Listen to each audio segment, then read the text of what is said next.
मैं माता रानी का दर्शन ही नहीं कर पाता अगर उसने मेरा यहाँ हाथ पकड़ कर उठा करके जा करके लाइन में नहीं लगाया होता।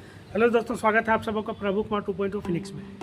प्रभु कुमार तो मेरा नाम है, 2.0 का मतलब मेरा ये मानना है कि ये मेरा पुनर्जन्म है, ये मेरा दूसरा जन्म है। तो फिनिक्स इसलिए क्योंकि मुझे जला करके राख कर दिया गया था और फिर से मैं उसी राख से खुद को तैयार करने का प्रयास कर रहा हूँ। यानी कि जला करके राख कर देने का मतलब मेरे शरीर को नहीं जलाया गया था, मगर आर्थिक, मानसिक और सामाजिक रूप से पूरी तरह से मुझे तोड़ दिया गया था। उतने टूटने के बाद फिर से मैं जब लग रहा है कि मैं फिर से अपने आप को खड़ा कर, मुझे प्रेरणा मिली एक फिनिक्स पक्षी से, जो पैरानिक पक्षी है, जिसके द्वारा प्रेरणा लेकर के मैं फिर से आगे बढ़ने का प्रयास कर रहा हूँ। लेकिन मैं बात कर रहा था वैष्णो देवी दर्शन के लिए गया था, लगभग शायद 2009-10 में हम लोग 8 लोग गए थे। बच्चे छोटे थे, बेटा मेरा करीब 4-5 साल का था, बेटी का लगभग 10 साल की थी। हम लोग वैष्णो माता के दर्शन में गए थे।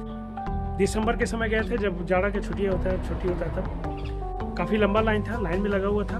और जब जहाँ से एंट्री होता है वहाँ पर मैं गया तो मेरे पास एक मोबाइल था जैकेट में, जो सब कोट का पॉकेट में छुपा करके रखा था, और वो मेरा पकड़ा गया और मुझे लाइन से निकाल दिया गया। और लंबा लाइन को देख करके मैं बाहर में ही खड़ा वेट करता रहा। वो लोग सभी चले गए दर्शन करने के लिए, मैं बाहर में खड़ा था और मैं उम्मीद छोड़ दिया था कि अब मैं सिर्फ माता रानी का दर्शन कर पाऊँगा।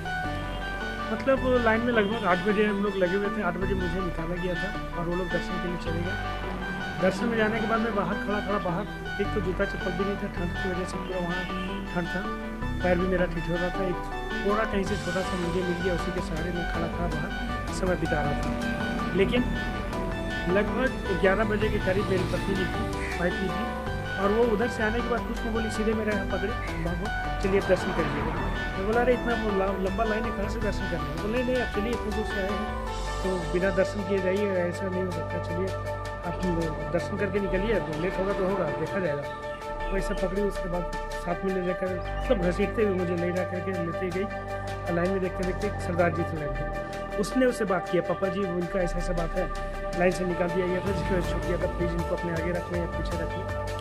तो वो सरदार जी बहुत अच्छे व्यक्ति थे। सरदार जी इनके और इसने खुद बोला, और उसके बाद मैं भी रिक्वेस्ट किया तो सरदार जी ने मुझे अपने आगे लाइन में लगा लिया। लाइन में लगाने के बाद फिर मैं गया, दर्शन करके आया। अगर उस दिन उसने वो प्रोत्साहन मुझे नहीं दिया होता, उसने मेरा हाथ पकड़ के साथ में नहीं ले गया होता, तो मैं माता रानी का दर्शन भी नहीं कर पाता। लेकिन एक वो दिन था, वो हर कदम पर, हर जगह पे मेरे साथ खड़ी थी। और आज एक ये दिन है, मैं जी रहा हूँ या मर रहा हूँ, उससे उसको कुछ फर्क नहीं पड़ता। उसको आज सिर्फ अपने माँ बाप को ठीक करें। एक चीज़ अच्छा उसमें ये है कि बच्चों का ख्याल रखना ये पूरे से, यही उसके लिए मैं, मतलब उसकी एक अच्छाई यही मुझे लगती है। बाकी उसका परिवार टूटता हुआ, बिखरता हुआ, मतलब उसका परिवार टूट गया, बिखर गया, इसका उसको चिंता नहीं है। मतलब इस कदर उसका माँ बाप का, मतलब क्या बोलेंगे, उसको हिप्नोटाइज करके रखा है या मैनिपुलेट करके रखा है कि उसको अपना घर परिवार नहीं दिख रहा है, सिर्फ माँ बाप दिख रहा है। और माँ बाप भी उसका ऐसा बेशरम घुस करके बेटी दामाद के बीच में घुस करके बैठा हुआ है। मतलब ऐसे लोगों को क्या बोलेंगे।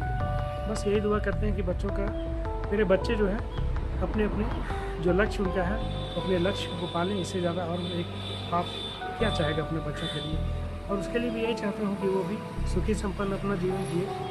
मैं उसका ये लिए बेगाना हो गया तो चलो ठीक है, बेगानों से ही ज़िंदगी गुजरेगी, लेकिन मैं हूँ उसी का। भले ही शरीर साथ में हो, मन उसके साथ में हो।